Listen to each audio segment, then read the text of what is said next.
Assalamualaikum warahmatullahi wabarakatuh.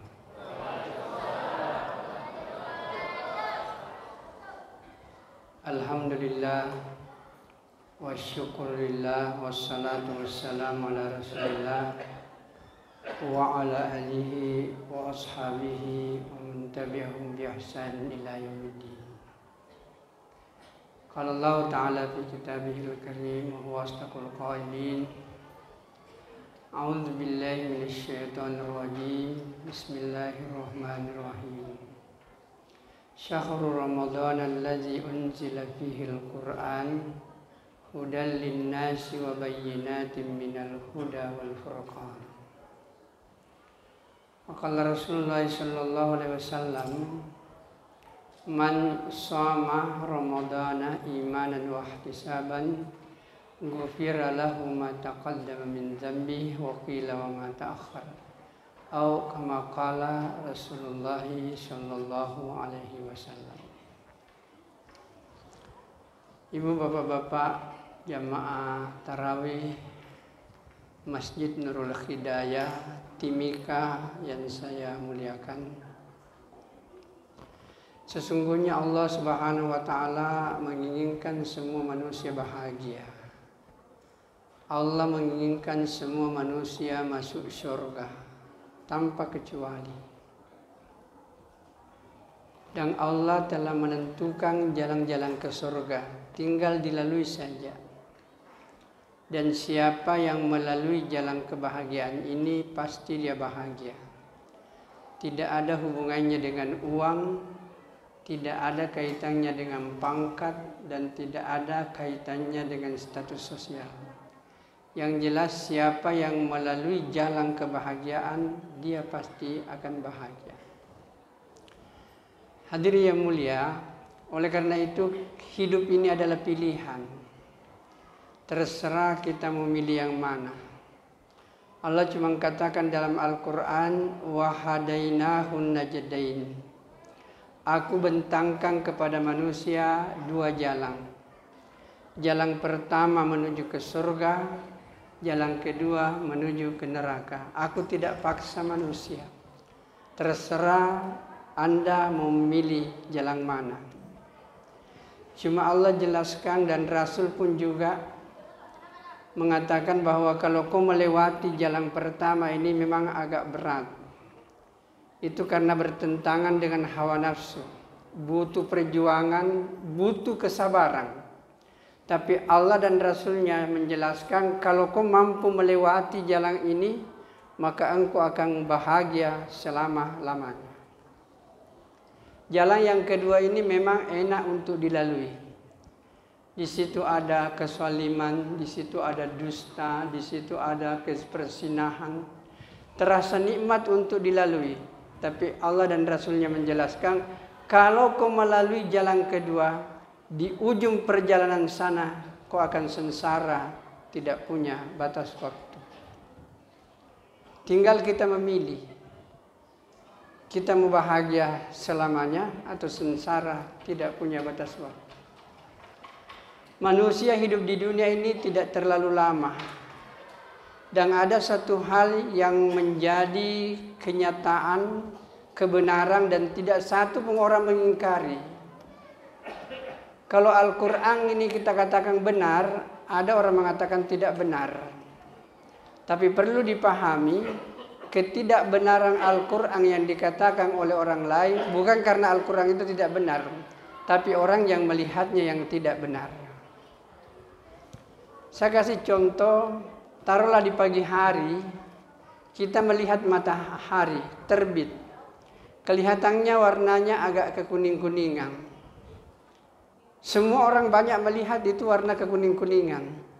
Tapi kalau ada orang tiba-tiba muncul mengatakan, bapak-bapak dan ibu ini bohong. Itu warnanya bukan warna kekuning-kuningan itu warna merah itu. Hadirin yang mulia, tidak usah kita marah, tidak usah kita menggerutu. Kemungkinan orang yang melihat itu orang sakit mata, Pak. Jadi matanya sudah sakit, tidak mampu melihat warna yang sebenarnya. Begitulah Al-Quran ini tetap benar, sekalipun ada orang mengatakan tidak benar, karena yang dipakai memandang bukan mata hati yang diberikan oleh Allah Subhanahu wa Ta'ala. Maka hadirin jemaah tarawih rahimakumullah. Jadi hidup ini sekali lagi pilihan, tergantung kita mau memilih yang mana.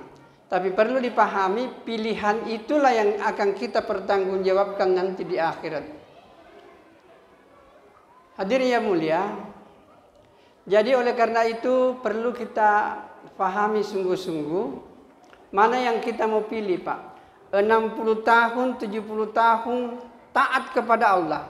Semua perintah Allah kita kerjakan, semua larangan Allah kita tinggalkan dengan penuh kesusahan, dengan penuh perjuangan, dengan penuh kesabaran. Tapi di akhir sana kita akan bahagia 70 triliun tahun lamanya. Atau kita tidak mau diatur dengan aturan Allah. Semua larangannya kita kerjakan, perintahnya kita tinggalkan. Tetapi di ujung perjalanan sana kita akan sengsara 70 triliun lamanya. Mana yang kita pilih? Susah 70 tahun, tapi bahagia 70 triliun tahun. Atau enak 70 tahun, tapi sengsara 70 triliun tahun. Silahkan kita memilih. Hidup ini adalah pilihan. Hadirin jemaah tarawih rahimakumullah. Demikianlah kita hidup di dunia ini. Saya ambil contoh saja secara sederhana. Mungkin saya tadi ambil salah satu poin penting daripada ceramah yang pertama itu. Itu dia katakan, celakalah, binasalah orang yang tidak mendapatkan bulan suci Ramadan, kemudian dosanya tidak diampuni. Dan bahkan saya selalu katakan, nanti di akhirat, Pak, kalau orang itu tidak beriman masuk neraka, itu penghuni penjaga neraka biasa dia masuk mukoh. Ada lagi orang masuk mukoh. Kalau orang kafir itu masuk mukoh. Yang heran itu malaikat. Kalau orang Islam itu masuk neraka, heran luar biasa itu malaikat. Pak, kenapa kau masuk neraka? Banyak dosaku. Kenapa kau tidak minta ampun di bulan Ramadan? Hadirin yang mulia, saya tunjukkan. Jadi kalau orang masuk neraka, Pak, heran itu penjaga neraka itu. Kenapa Bapak bisa masuk neraka? Karena banyak peluang Anda bisa masuk surga. Mari kita lihat yang ada kaitannya dengan bulan suci Ramadan. Hadirin yang mulia, kita ambil hadis pertama. Rasulullah katakan begini, man shama ramadana imanan wahtisaban ghufira lahu ma taqaddam min dzambi. Siapa yang berpuasa sempurna pada bulan Ramadan, apa kata Nabi? Allah ampuni dosanya semuanya yang telah lalu. Hanya dengan puasa 30 hari atau 29 hari, dosa kita habis diampuni oleh Allah. Satu. Yang kedua, hadis mengatakan, man qama ramadhana imanan wahtisaban ghufira lahu ma taqaddam min dzambi. Siapa yang mendirikan salat di waktu malam Ramadan, apakah itu tarawih, apakah itu salat tahajud, apa kata Nabi? Semua dosanya diampuni oleh Allah Subhanahu wa Ta'ala. Luar biasa peluangnya. Puasa diampuni dosa, salat tarawih diampuni dosa. Jadi orang yang masuk neraka itu tidak memang sempurna puasanya, Pak. Tidak sempurna juga tarawihnya, maka dia tidak diampuni dosanya. Bagi bapak-bapak dan ibu-ibu yang mungkin tidak sempurna, Pak, tarawihnya, sekarang ada yang kedua, yang ketiga ini peluangnya luar biasa. Rasulullah sallallahu alaihi wasallam menjelaskan, man qama lailatal qadri imanan wahtisaban ghufira lahu ma taqaddama min dzambi wa ma ta'akhkhara. Ini hebatnya ini. Siapa yang mendapatkan malam Lailatul Qadar, kemudian dia hidupkan pada malam itu dengan penuh iman dan keinginan mendapatkan pahala yang banyak, apa kata Nabi? Semua dosanya yang lalu Allah akan ampuni, dan semua dosanya yang akan datang Allah pun akan ampuni. Hebat. Hebatnya Pak. Yang lalu masih mudah dipahami. Tapi yang akan datang bagaimana maksudnya? Belum berbuat dosa sudah diampuni. Maksudnya adalah orang yang betul-betul diterima pahalanya pada malam Lailatul Qadar, orang ini akan dijamin oleh Allah tidak akan berbuat dosa. Maka hadirin yang dimuliakan oleh Allah Subhanahu wa taala, peluangnya banyak sekali. Makanya heran penjaga neraka kalau ada orang Islam masuk neraka. Masih banyak peluang-peluang sebenarnya. Bahkan kalau kita tidak mau diperiksa Pak, bebas hisab di akhirat lebih mudah lagi. Jaga sholat berjamaah 5 kali sehari semalam di tempat azan dikumandangkan, di masjid atau di musala, lakukan di awal waktu bersama imam. Apa keuntungannya Pak? Orang ini di akhirat nanti tidak akan diperiksa pada hari kemudian. Ketika dunia ini Allah hancurkan, tiupan sangkakala yang kedua, bangkitlah semua manusia. Terdengar pengumuman, wahai umat Rasulullah Muhammad sallallahu alaihi wasallam yang menjaga sholatnya dengan berjamaah di awal waktu di tempat azan dikumandangkan, sekarang pintu surga terbuka untuk kamu, masuklah ke dalam surga dengan tersenyum-senyum. Maka bangkitlah orang-orang yang menjaga Pak sholatnya dengan berjamaah, masuk surga dengan tersenyum-senyum. Nanti setelah itu baru hisab dimulai. Alangkah indahnya Pak, banyak sekali peluang. Hadirin yang dimuliakan oleh Allah Subhanahu wa taala, maka manfaatkanlah Pak 10 terakhir bulan Ramadan ini. Hidup adalah pilihan, sekali lagi. Bulan Ramadan ini datang, terserah Bapak mana yang pilih. Pilih panggilan Allah atau pilih panggilan dunia. Mestinya orang semakin akhir bulan Ramadan semakin sibuk untuk bermunajat kepada Allah dan semakin mengurangi aktivitas keduniaan. Tapi kenapa masih banyak manusia lebih memilih kepada keduniaan? Ini adalah karena mereka tidak mengetahui bahwa kehebatan 10 terakhir daripada bulan suci Ramadan. Maka dari yang mulia, kenapa kita mesti harus itikaf Pak? Jangankan orang seperti kita Pak, Nabi saja yang luar biasa sudah dijamin masuk surga, tidak pernah berbuat dosa. Tetapi 10 terakhir bulan Ramadan, Nabi tinggal di masjid Pak. Mulai 10 pertama sampai akhir bulan Ramadan tidak pernah keluar dari masjid. Baik siang hari maupun malam hari. Hanya betul-betul di dalam masjid, betul-betul mendekatkan diri secara sempurna kepada Allah. Padahal Nabi pimpinan negara Pak. Panglima angkatan bersenjata, pemimpin sosial, kepala keluarga, semua ditinggalkan 10 terakhir. Hanya dia peruntukkan untuk Allah Subhanahu wa ta'ala. Nabi. Nah sekarang kita, apa yang kita persembahkan kepada Allah Subhanahu wa ta'ala. Nah, maka hadirin yang mulia, manusia ini adalah makhluk 2 dimensi Pak. Ada jasmani, ada rohani. Dua-duanya ini harus sehat. Jasmani harus sehat, rohani pun juga harus sehat. Kalau saya tanya ibu dan bapak, apa yang dimaksud dengan sehat? Sehat itu adalah tidak sakit ya, biasanya kalau mahasiswa tanya, apa itu sehat nak? Tidak sakit Ustaz. Sehat itu adalah ketika anggota tubuh berfungsi sebagaimana mestinya, itulah sehat. Mata masih melihat secara wajar, sehat itu. Kaki bapak-bapak masih berjalan dengan normal, belum ada asam urat, sehat itu. Ya. Artinya kita makan yang manis terasa manis, yang pahit terasa pahit, itu sehat itu. Tapi kalau ada orang dikasih kue, dia bilang, kenapa pahit sekali ini nak? Hati-hati Pak. Ditambah lagi gula, kenapa tambah pahit? Apalagi tambah lagi madu, pahit sekali nih Pak. Jangan kita tambah Pak, orang sakit itu. Jadi kalau orang sudah manis dia bilang pahit, Pak, orang sakit itu. Hadirin yang mulia, itu kalau secara rohani, apa namanya fisik. Cuma orang tidak tahu sekarang kalau rohaninya sakit. Ada yang bisa tahu bapak-bapak apa tanda-tandanya rohani sakit? Rohani itu sakit, Pak, kalau dia tidak merasa nikmat dengan ibadah. Tidak merasa nikmat dengan salat, tidak merasa nikmat dengan baca Quran. Nampi nak ketendi korangnya patah cakar dunia. Baru dia pegang Quran sudah mengantuk, Pak. Orang-orang sakit itu. Jadi orang sehat itu berfungsinya fisik sebagaimana mestinya.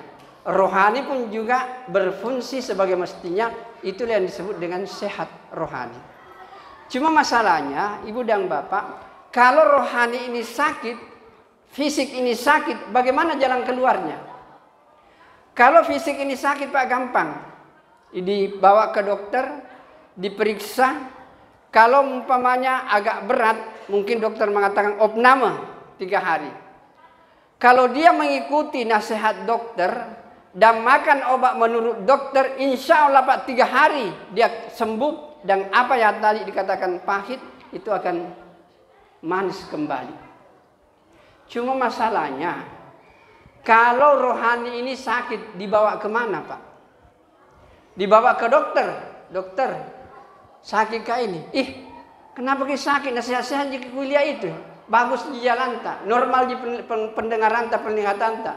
Nah bilang ada ustaz, dia bilang tadi malam waktu ceramah, kalau ada orang jarang pergi salat berjamaah, jarang muncul salat tarawih, susah untuk baca Quran, berarti orang itu sakit. Dokter ini dia bilang kalau begitu saya juga sakit. Jadi hadirin yang mulia, nah sekarang kalau rohani sakit, Pak, mau dibawa kemana? Tidak ada tempat yang paling bagus, yang paling hebat untuk menyembuhkan rohani, Pak, kecuali di rumahnya Allah Subhanahu wa Ta'ala. Inilah yang dimaksud dengan iktikaf. Jadi kalau orang iktikaf, Pak, di masjid, maka insya Allah 3 hari disampaikan dia, diperdengarkan firman Allah, diperdengarkan hadis-hadis Nabi, disampaikan orang-orang yang pernah berjaya dalam mengamalkan agama. Insya Allah, Pak, 3 hari dia berbidian di masjid, rohaninya akan kembali sehat dan semua amal agama itu mudah untuk dilakukan. Memang di masjid ini adalah tempatnya untuk kita mengopname kita punya rohani. Inilah, Pak, yang dipakai sekarang ini banyak di seluruh dunia. Sudah terbukti di seluruh dunia, Pak, bahwa metode iktikaf bisa menyembuhkan rohani manusia. Maka hadirin yang dimuliakan oleh Allah Subhanahu wa Ta'ala, sebenarnya saya sudah harus kembali ke Makassar, Pak. Di Freeport sudah selesai tugas saya malam ke-18 Ramadan.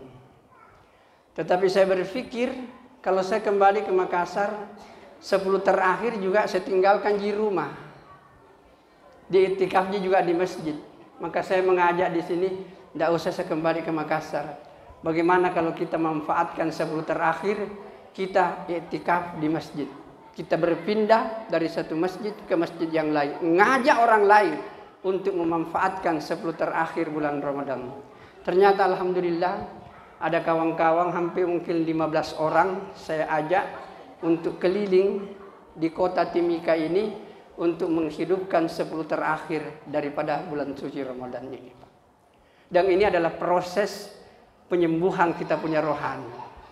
Hadirin yang mulia, terakhir saya mau sampaikan, kalau ibu-ibu dan bapak-bapak mau bahagia, mau enak, saya akan tunjukkan suatu perkataan yang tiap hari ibu dan bapak ucapkan, tetapi kita tidak tahu apa maksudnya. Ibu dan bapak, kalau kita jumpa dengan seseorang, apa yang kita tanyakan, Pak? Apa kabar? Apa jawabannya? Alhamdulillah. Ya. Apa kareba? Alhamdulillah. Hadirin yang mulia, tapi apa artinya, Pak, alhamdulillah? Saya ingin sampaikan kepada ibu yang bapak, kalau ibu praktekkan ini satu kata, alhamdulillah, ibu dan bapak akan bahagia dalam kehidupan ini. Satu kalimat pendek, tapi kalau ini diterapkan dalam hidup, kehidupan ini akan terasa enak untuk dijalani. Apa artinya alhamdulillah Pak? Segala puji milik Allah. Tapi apa maksudnya itu? Maksud daripada perkataan ini, wahai manusia, kau tidak punya hak untuk dipuji, kau tidak punya hak untuk disanjung, kau tidak punya hak untuk dihormati. Sanjungan, penghormatan, pujian bukan milik manusia. Itu adalah miliknya Allah Subhanahu wa ta'ala. Maka kalau orang mau bahagia Pak, cabut dalam diri kita keinginan untuk dihormati, keinginan untuk disanjung, keinginan untuk dipuji. Karena ini adalah sumber malapetaka. Dan kalau ibu-ibu dan bapak-bapak mencabut dalam dirinya keinginan untuk dihormati, enak menjalani hidup Pak. Saya itu di kampus, terus terang saja, dulu sebelum anak-anak berhasil semuanya, saya tidak mengganti mobil saya Pak. Mobil saya itu carry, kira-kira harganya 20 jutaan, sekarang 30. Tetapi mobil yang paling terkenal di kampus adalah mobil saya. Mulai satpam sampai rektor tahu Pak Darussalam sudah masuk kampus. Tidak ada samanya mobil saya Pak. Kadang-kadang ku parkir, ini mobilnya Pak Rektor, Alphard, harganya miliaran. Saya kasih masuk di situ, yang harganya 30 juta. Tapi apa yang terjadi Pak? Lebih dikenal mobil saya dibanding dengan mobilnya Pak Rektor. Hadirin yang mulia, sederhana saja. Dan biasanya kalau saya mau pergi khotbah Pak, macet jalanan, ku simpan itu mobil di situ. Ambil saya Gojek, tinggalkan. Tidak kupikir itu. Nah lihat orang, tidak ada apa-apanya, padahal banyak barang berharga di situ. Dan kalau saya mau parkir Pak, enak sekali, sembarang saya parkir. Tidak pernah bikin susah. Dan kadang-kadang itu mobil sudah terparkir 1 hari, saya tidak tahu, di mana mobilku ini. Ternyata aku tinggalkan tadi waktu saya mau pergi khutbah Jumat. Hadirin yang mulia, alangkah indahnya hidup ini Pak. Kalau kita hidup sederhana, tidak mau dihormati, disanjung. Saya di kampus, mahasiswa dengan saya, itu mahasiswa kalau dalam kelas. Ketika habis kita mengajar, saya kalau di masjid bercengkrama dengan mahasiswa, diskusi biasa saja. Kalau mereka hormat, alhamdulillah. Tidak hormat, tidak kupusingi saja. Saya kasih contoh Pak, supaya mudah. Ibu dan Bapak, tinggalkan rumah dengan posisi tidak mau dihormati. Enak itu menjalani hidup Pak. Dan itu harganya murah. Pakai mie apa adanya Pak. Pakai yang harga yang kita miliki, tidak usah kita setengah hati. Apalagi menjelang Ramadan, Lebaran ini banyak orang bikin susah dirinya Pak. Maaf ibu-ibu, mungkin saya sudah pernah singgung karena saya ini sudah keliling. Saya tidak tahu apa ceramah saya berulang. Hadirin yang mulia, kadang-kadang itu hordeng kita punya rumah itu masih bagus, masih tahun lalu itu. Tetapi karena ada model baru, nah ganti sen lagi itu modelnya Pak. Woi, kalau ada orang masuk rumahnya, bagusnya ibu hordengnya. Dia bilang, bagus memang itu Pak, mahal itu. Tapi dalam hatinya dia bilang, nak cicil gitu. Apa kok? Jadi orang lain senang, kita yang susah Pak. Maka hadirin yang mulia, coba Pak, pakai pakaian yang biasa saja. Ada orang yang hormat, alhamdulillah. Tidak hormat biasa-biasa saja. Dan harganya murah, tidak bikin kita susah. Jadi alhamdulillah itu artinya cabut dalam diri kita keinginan untuk dihargai, dihormati dan disanjung. Karena ini adalah sumber malapetaka. Dan hadirin yang mulia, kalau amalkan saja ini Pak, tidak mau dihormati, disanjung dan dipuji, enak kita menjalani hidup. Dan inilah yang dikehendaki dengan agama, hidup sederhana, tidak perlu dipuji oleh orang, tapi kita hanya memuji kepada Allah Subhanahu wa ta'ala. Maka hadirin yang mulia, inilah saya ada rombongan, ada 15 di tempat kita ini. Saya mungkin iktikaf 1 malam di sini karena banyak yang minta Pak. Banyak masjid yang minta untuk kita tempati masjidnya iktikaf, maka paling-paling 1 malam saja kita pindah masjid lagi. Mudah-mudahan jemaah Nurul Hidayah ini betul-betul memanfaatkan 10 terakhir daripada bulan Ramadan. Sekali lagi saya tutup Pak, hidup ini adalah pilihan. Terserah Bapak mau memilih Allah atau tidak. Bulan Ramadan ada di hadapan kita. 10 terakhir ada di hadapan kita. Mana yang Ibu pilih? Memilih Allah atau memilih sibuk untuk keduniaan? Tergantung kepada kita. Mau sibuk salat tarawih, menghabiskan 10 terakhir, atau sibuk membuat kue, tidak bikin lagi yang namanya salat tarawih. Hidup adalah pilihan, dan setiap pilihan akan kita pertanggungjawabkan masing-masing. Tapi saya yakin jamaah Masjid Nurul Hidayah memilih dekat dengan Allah, memanfaatkan 10 terakhir bulan Ramadan dibanding dengan kegiatan yang lain. Itulah cinta kita kepada Allah Subhanahu wa taala. Cinta membutuhkan pengorbanan, dan cinta membutuhkan keseriusan. Dan penyakit yang paling besar yang kita hadapi itu adalah rasa malas. Ingat Ibu dan Bapak, ini saya tekankan kepada mahasiswa saya, bahwa musuh kita yang paling besar adalah rasa malas. Kalau kita sudah mampu menghadapi rasa malas, kehidupan akan terasa nikmat untuk mentaati Allah Subhanahu wa taala. Mudah-mudahan Allah memberkati kita semua. Dan sekali lagi, mari ibu-ibu dan bapak-bapak, yang ibu-ibu dan bapak-bapak tidak sempat ke masjid untuk salat berjamaah tahajud, di rumahlah kerjakan. Jangan sampai lolos. Kalau tidak bisa 8, 6. Tidak bisa 6, ya 4. Tidak bisa 4, 2. Kalau tidak bisa 2, naik ke 8. Baik, kita tutup dengan doa kepada majlis. Subhanakallahumma bihamdika, asyhadu an la ilaha illa anta, astaghfiruka wa atubu ilaik. Wassalamualaikum warahmatullahi wabarakatuh.